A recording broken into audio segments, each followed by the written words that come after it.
hoje vamos dar uma pausa em Jeremias. Na próxima semana a gente volta. Mas abra sua Bíblia em Isaías capítulo 10. Isaías capítulo 10.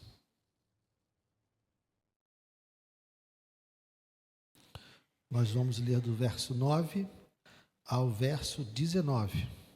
Não, desculpa, do 5 ao 19.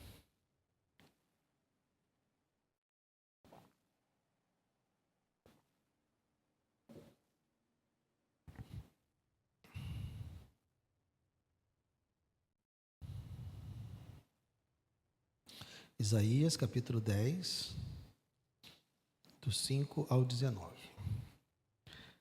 Ai da Síria, cetro da minha ira, a vara em sua mão é o instrumento do meu furor. Eu a envio contra uma nação ímpia, e contra o povo da minha indignação lhe dou ordens, para que dele roube a presa e lhe tome o despojo, e o ponha para ser pisado aos pés como a lama das ruas. Ela, porém, assim não pensa. O seu coração não entende assim. Pelo contrário, em seu coração só pensa em destruir e exterminar não poucas nações. Porque diz: não são meus comandantes todos eles reis? Não é Calno como Cárquemes? Não é Amate como Arpade? E Samaria como Damasco? O meu poder atingiu os reinos dos ídolos, ainda que as suas imagens de esculturas eram melhores que as de Jerusalém e do que as de Samaria. Será que não posso fazer com Jerusalém e os seus ídolos o mesmo que fiz com Samaria e os seus ídolos? Por isso, quando o Senhor tiver acabado toda a sua obra no Monte Sião e em Jerusalém, então castigará a arrogância do coração do rei da Assíria e o excessivo orgulho dos seus olhos, porque o rei disse: eu fiz isso com o poder da minha mão e com a minha sabedoria, porque sou inteligente. Removi os limites dos povos, roubei os seus tesouros e como valente abati os que se assentavam em tronos. Meti a mão nas riquezas dos povos, como se mete a mão num ninho, e como se ajuntam os ovos abandonados, assim eu ajuntei toda a terra, e não houve quem batesse as asas, ou abrisse o bico, ou desse um pio. Será que o machado pode se gloriar contra aquele que corta com ele? Ou será que a serra pode se engrandecer contra o que a maneja? Seria como se o cetro movesse quem o segura, ou o bastão levantasse quem não é madeira. Por isso, o Senhor dos exércitos, fará definhar os soldados deles, todos robustos, e debaixo da sua glória acenderá uma chama como a chama de fogo, porque a luz de Israel virá a ser como fogo, e o seu santo como labareda, que num só dia queimará e consumirá as ervas daninhas e os espinheiros da Assíria. Também destruirá totalmente a glória da sua floresta e do seu campo fértil, e será como um doente que vai definhando. As árvores que restarem na sua floresta serão tão poucas que até uma criança poderá cortá-las. Pai amado, obrigado, Deus, pela tua palavra. Ajuda-nos nessa noite a compreender aquilo que o Senhor tem a nos dizer. Não permita, Senhor, que os meus pensamentos, que as minhas intenções prevaleçam, mas que seja o teu falar, que seja o teu espírito, que seja o teu poder, porque é disso que nós, a tua igreja, precisamos ser alimentados por ti. Então fala conosco, eu te peço, em nome de Jesus, amém. Pode sentar, querido. Irmãos, nós vivemos num mundo que é marcado, na sua história inteira, marcado por instabilidade internacional, marcado por conflitos armados, jogos de poder e disputas entre as nações. Não é de hoje, não é coisa da semana passada. Ouvir falar em bombardeios, ouvir falar em notícias de guerras, de invasões, de países invadindo outros países, de países tomando o poder de outros países. Isso não é novidade. Então, quando olhamos para esse cenário, nós podemos acabar nos perguntando: quem é que está no controle? Quem é que controla a história?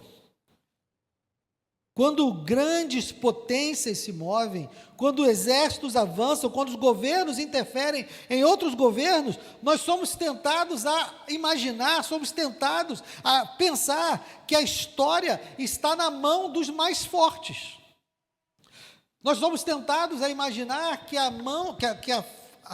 história, que o controle está na mão dos mais ricos, ou daqueles que têm mais armas, ou daqueles que têm maiores exércitos. Faz parecer isso. Mas Isaías 10 nos vai mostrar, vai confrontar essa falsa imagem que a gente pode ter, porque essa verdade atravessa séculos e séculos e derruba toda a ilusão do ser humano. Quem governa as nações é o Senhor. Nenhum poder, nenhuma força, nenhum exército age fora da sua soberania, mesmo que não saiba disso. E é disso que é o interessante, é isso que eu acho bonito nesse texto, porque mesmo que eles não saibam, mesmo que eles não reconheçam, eles estão fazendo a vontade de Deus. Qual é o contexto desse texto que nós lemos aqui? Essa profecia contra a Assíria, o profeta Isaías está falando para o povo de Israel que estava sendo disciplinado por Deus, numa história muito parecida com a que nós estamos vendo em Jeremias, quando estamos aqui às quartas-feiras. Só que em Jeremias é Judá que está sendo disciplinado por Babilônia. Nesse contexto de Isaías, é o reino do norte, é o reino de Israel, cuja capital é Samaria, que está sendo disciplinado pela Assíria, que é o império mais poderoso do tempo. É o grande império que governa aquela região, é a nação mais poderosa, é o exército mais poderoso, é o exército mais feroz que está ali. Então Deus está usando a Assíria para disciplinar Israel, que havia abandonado o Senhor. Israel havia abandonado o Senhor e estava confiando nas suas alianças políticas. Eu sou amiguinho do país tal, eu sou amiguinho do país tal, e está tudo bem aqui, a gente se garante. Se nós estivermos juntos, não tem ninguém que venha contra nós. Mas Deus está levantando então a Síria, a maior potência militar daquele tempo, como um instrumento para disciplinar Israel e para mostrar para Israel que eles não têm que confiar em alianças políticas, eles não têm que confiar nos seus exércitos, eles têm que confiar no Senhor. E é exatamente o que Deus faz. Ele usa a Assíria, sem que a Assíria saiba que está sendo usada por Deus. E nesse texto, agora, nós temos Deus denunciando a Assíria. Fala para a Assíria, presta atenção nesse texto aqui, dona Assíria. Então ele começa o texto dizendo: ai da Assíria, cetro da minha ira. Ele está dizendo: Assíria, você é um instrumento nas minhas mãos, eu sou o rei, você é apenas o meu cetro, você é o cetro da minha ira, você é a vara em sua mão é instrumento do meu furor. Então Deus está posicionando a Assíria no seu lugar. Verso 6, eu a envio contra uma nação ímpia, Israel, e contra o povo da minha indignação lhe dou ordens, para que dele roube a presa, e lhe tome o despojo, e o ponha para ser pisado aos pés, como a lama das ruas. Então Deus está enviando a Síria como um instrumento dele para punir, para jogar Israel no chão, o povo da sua indignação, o instrumento da fúria, da ira de Deus sobre Israel. Mas o que acontece? Verso 7, ela, porém, Ela quem? A Assíria. Ela, porém, assim não pensa. O seu coração não entende assim. Pelo contrário, o seu coração só pensa em destruir e exterminar não poucas nações. Então percebam que o coração da Assíria, o desejo da Assíria, não é exercer a disciplina do Senhor. A Assíria não está dizendo assim: Deus Todo-Poderoso, já que o Senhor quer que eu puna Israel, eu vou lá e vou punir Israel. Não é isso. A Assíria está indo com o simples desejo de conquistar. O que está no coração da Assíria é realizar os seus próprios desejos, realizar os seus próprios objetivos. A vontade de Deus não está na conta, a vontade de Deus não está nos planos da Assíria. O que ela quer é conquistar. Olha o que ela diz a partir do verso 8. Porque diz: não são meus comandantes todos eles reis? Não é Calno como Cárquemes, e Amate como Arpade, e a Samaria como Damasco? O que ele está falando aqui? Calno, Cárquemes, Amate, Arpade, Samaria e Damasco são cidades. Ele está citando cidades que ele já veio conquistando no caminho. Então ele está dizendo: olha, Calno não é como Cárquemes, eu conquistei tanto Calno quanto Cárquemes. Amate não é igual a Arpade, eu conquistei Amate e conquistei Arpade. E Samaria não é como Damasco, porque ele já havia conquistado Damasco e ele está agora sendo instrumento para conquistar Samaria, que é a capital de Israel. Então ele está se gabando. Olha o verso 10. O meu poder atingiu os reinos dos ídolos, ainda que as suas imagens de escultura eram melhores do que as de Jerusalém e do que as de Samaria. Olha como é que funciona a cabeça dele. Olha, os ídolos das outras cidades eram melhores, eram mais bonitos, eram mais bem construídos. Vocês não têm nenhuma estatuazinha desse Deus. Vocês não têm nenhuma imagenzinha desse Deus para adorar. Esse Deus que eu nunca vi. Os outros tinham estátuas, os outros tinham totens. E ainda assim eu conquistei. Esse Deus de vocês aí que não sei nem quem é, eu não vou conquistar também?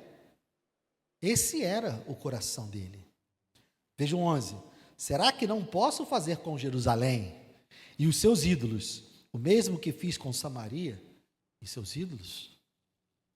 Então, pelo fato da Assíria pensar assim, pelo fato da Síria não entender que ela só está avançando, que ela só está conquistando, porque Deus assim está determinando, por isso, então, vem essa profecia. Verso 12. Por isso, quando o Senhor tiver acabado toda a sua obra no Monte Sião e em Jerusalém, então castigará a arrogância do rei da Assíria e o excessivo orgulho dos seus olhos. Deus está dizendo: olha, Assíria, depois que eu terminar de fazer o que eu queria, depois que eu terminar, por quê? Porque a Assíria não conquista Jerusalém. A Assíria conquista Samaria. Mas quando chega lá em Jerusalém, Deus fala: não, aí não. A hora de Jerusalém ainda não chegou. Eu vou tratar com Jerusalém depois. Jerusalém está sendo alvo da ira de Deus anos depois, que é o que nós temos visto aqui às quartas-feiras no livro de Jeremias. Mas no coração do rei da Síria ele achava que podia. Então Deus está dizendo: olha, quando eu terminar com você, aí quem vai sofrer é você. Eu vou usar a Síria e depois eu vou julgar a Síria. Porque o fato da Assíria estar fazendo a vontade de Deus não quer dizer que os motivos da Assíria são corretos.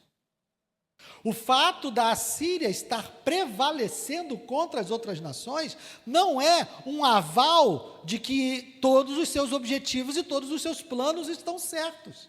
É simplesmente que ele está sendo um instrumento de Deus para punir aquele povo. Então, a partir do 13, ele vai dizer o que o rei pensa.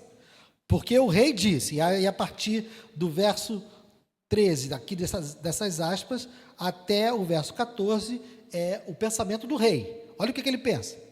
Eu fiz isso com o poder da minha mão, e com a minha sabedoria, porque sou inteligente. Removi os limites dos povos, roubei os seus tesouros, e como valente, abati os que se assentavam em tronos. Meti a mão nas riquezas dos povos, como se mete a mão num ninho, e como se ajuntam ovos abandonados, assim ajuntei toda a terra, e não houve quem batesse as asas, ou abrisse o bico, ou desse um pio.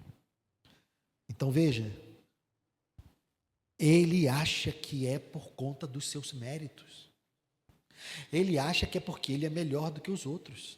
Ele acha que é superior aos outros. Por quê? Porque ele está vencendo, ele está avançando, ele está conquistando. E se eu estou conquistando, os meus deuses são melhores, as minhas razões são melhores, eu então estou certo.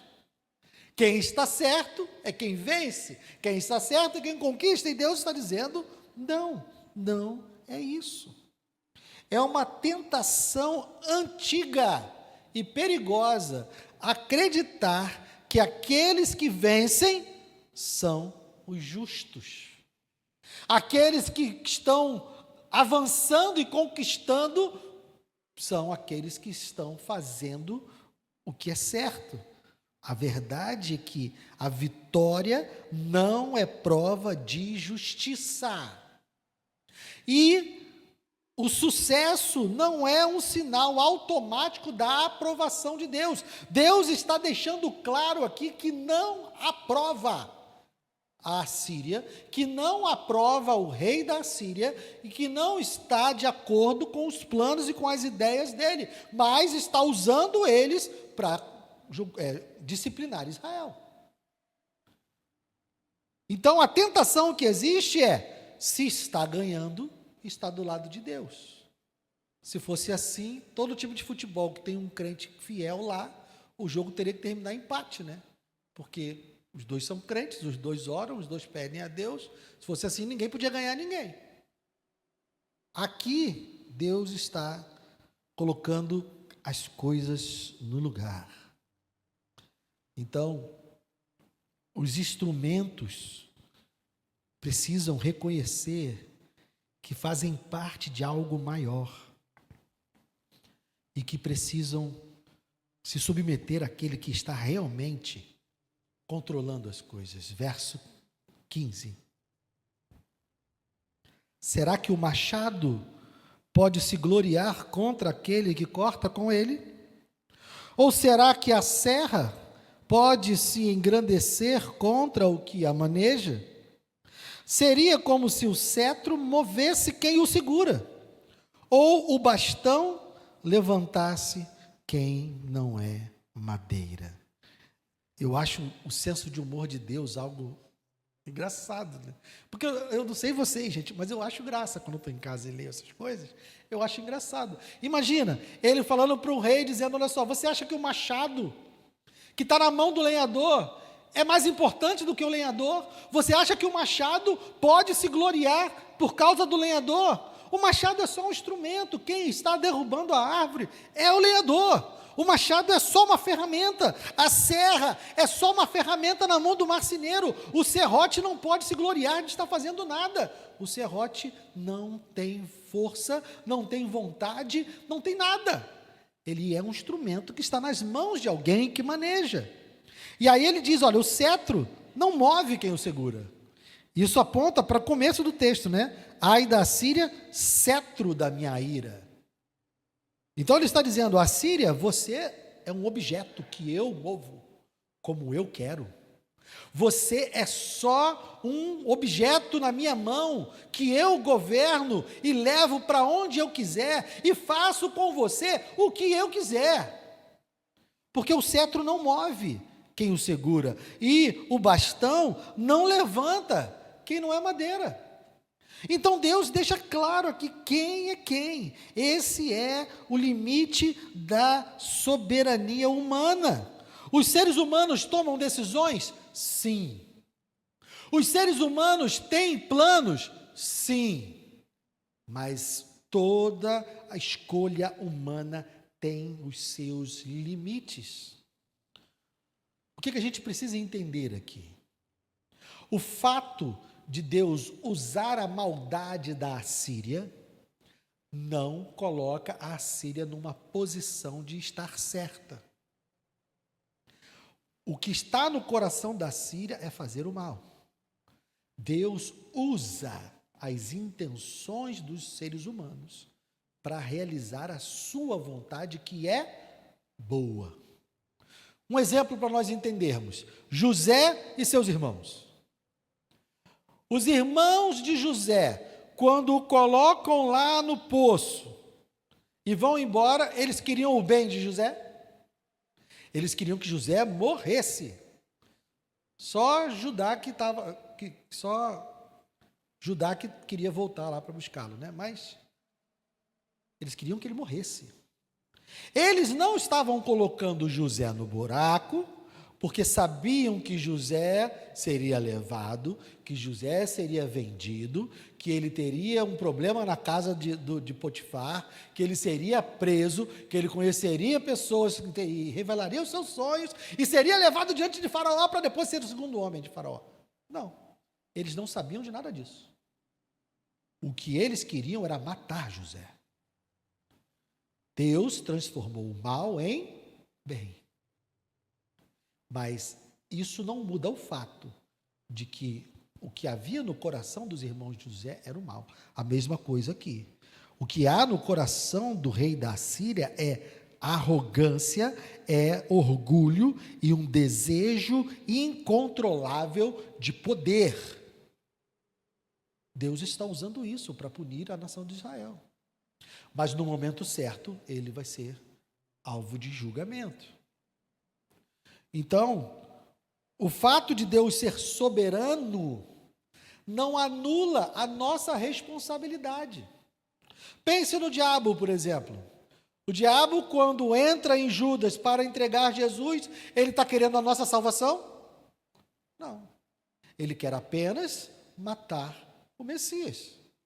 Ele simplesmente não sabia que o plano de Deus era que o Messias morresse, para que pudesse pagar os nossos pecados. Então, lá no dia do juízo, quando todos estiverem com os joelhos dobrados, inclusive Satanás vai estar com seus joelhos dobrados, declarando o quê? Jesus Cristo é Senhor, porque no grande dia, todo aquele que está no céu, na terra e embaixo da terra, todos os joelhos se dobrarão e declararão que Jesus Cristo é o Senhor. Então, naquele dia, Satanás estará com os joelhos dobrados, dizendo, Jesus Cristo é Senhor.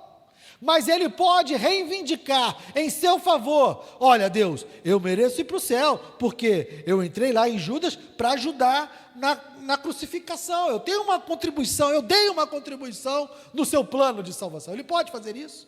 Não, porque a intenção do coração dele era má. Então a soberania de Deus não anula as más intenções dos homens, embora Deus use as más intenções dos homens para alcançar os seus propósitos. Está claro isso? Então aqui, o que Deus está dizendo para ele é: você é só um instrumento nas minhas mãos. O machado não age sozinho, a vara não se levanta por conta própria, a serra não serra porque quer. Nenhum governante, nenhum rei, nenhum presidente, nenhum exército, nenhuma nação faz o que quer. Quem está no controle de todas as coisas é o Senhor. E é assim desde sempre, desde a eternidade, como nós vimos no Salmo 93. O trono dele é inabalável e ele está sentado no trono desde a eternidade. A Assíria será quebrada, exatamente no ponto em que se exaltou. O orgulho que parecia sua força vai ser a sua ruína.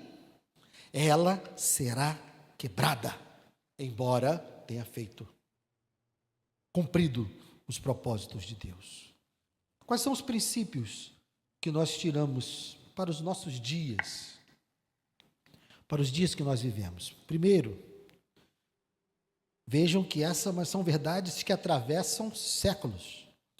Primeiro, Deus governa até mesmo os conflitos internacionais, até mesmo esses que você está vendo na televisão hoje.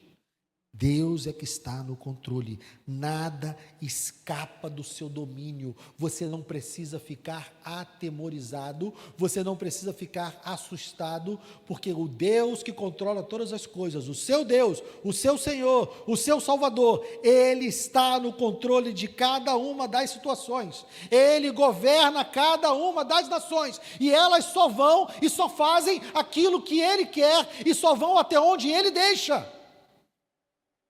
Só, e mais nada.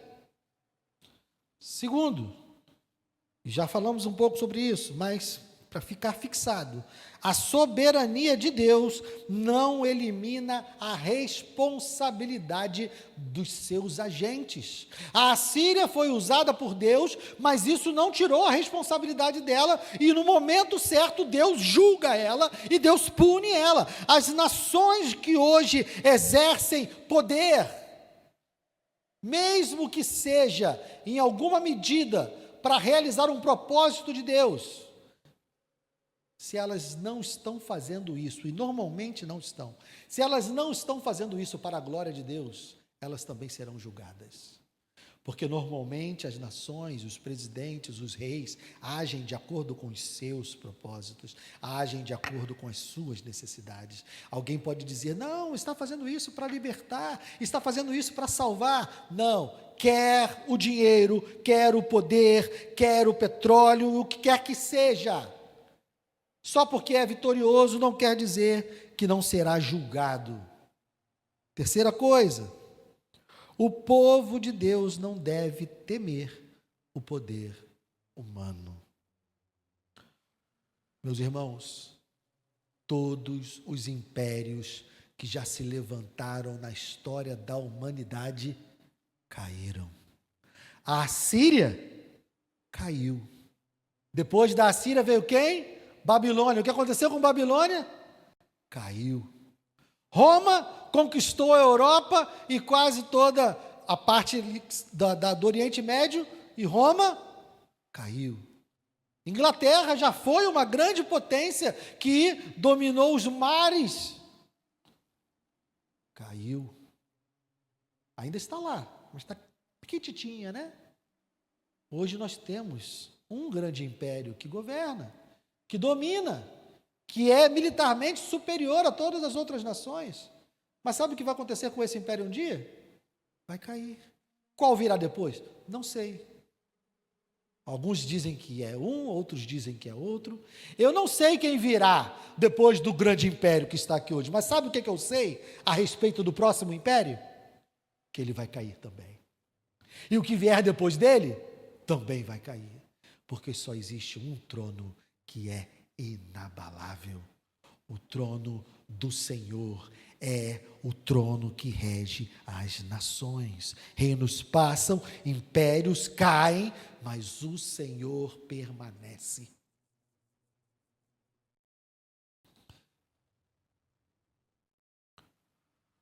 Séculos depois, como eu disse, a Assíria caiu, Babilônia se levantou, Babilônia caiu, o Império Medo-Persa se levantou e depois caiu, e veio Roma. Roma também achava que comandava, que estava no controle. Abra aí, avance um pouco para João, Evangelho de João, capítulo 19.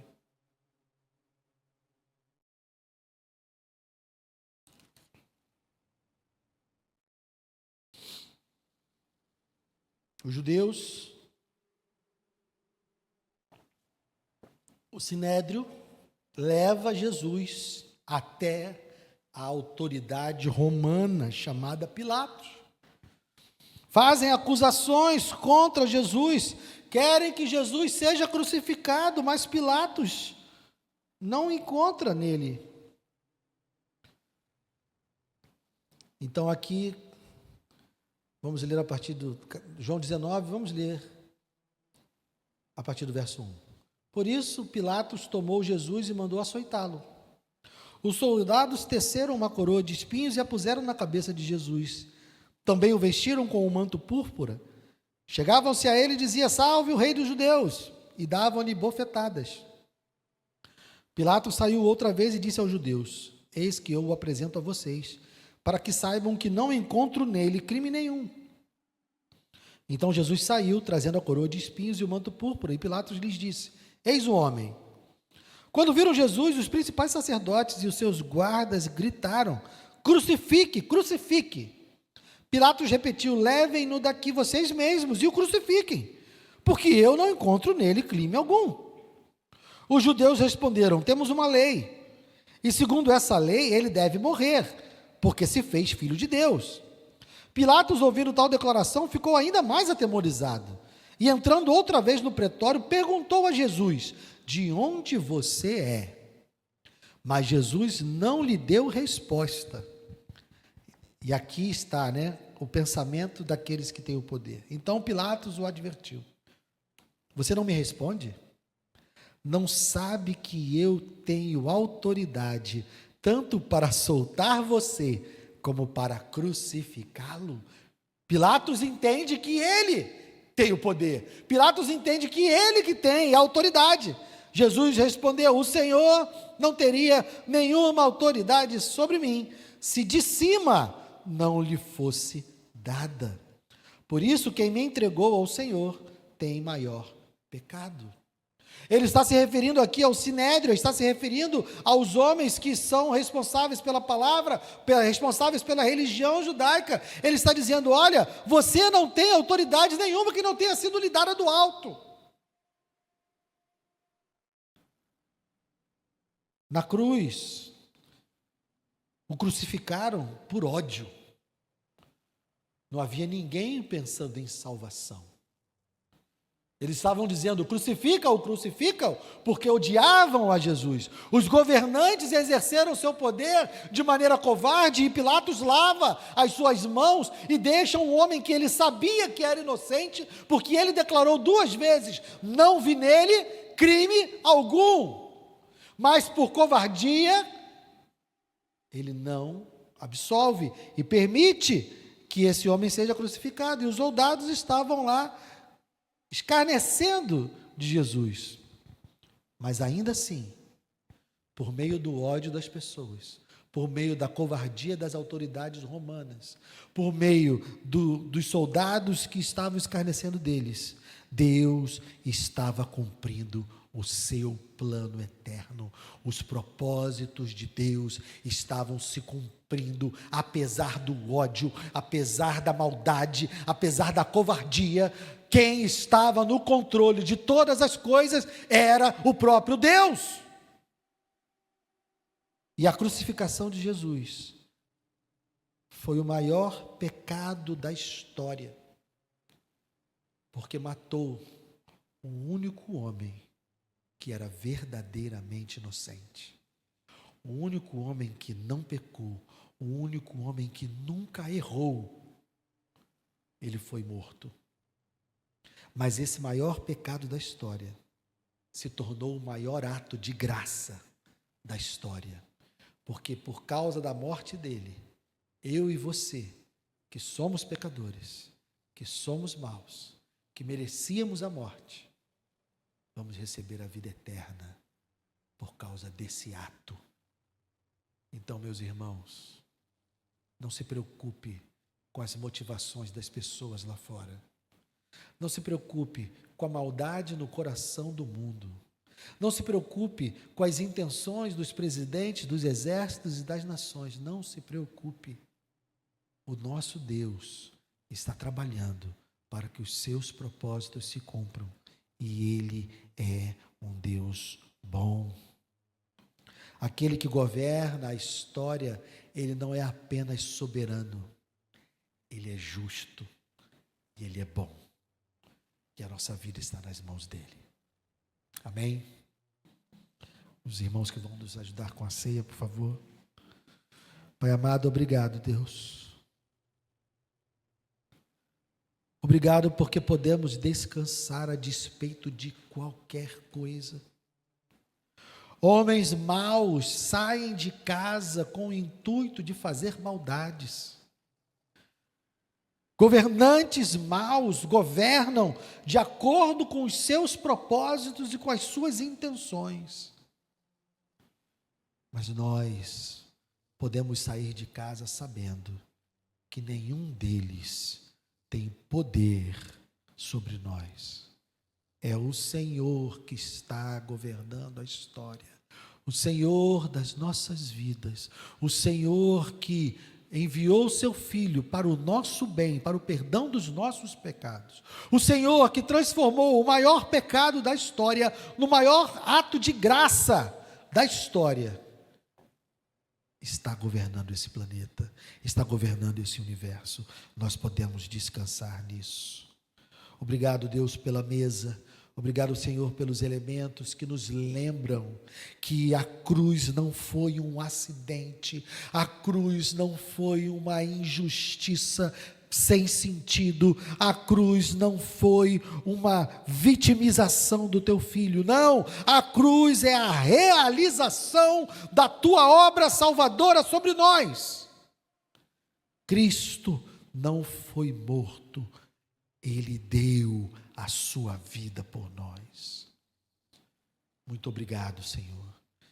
Obrigado pelo pão, obrigado pelo cálice, que nos lembram que na história só existe um trono, e esse trono é teu.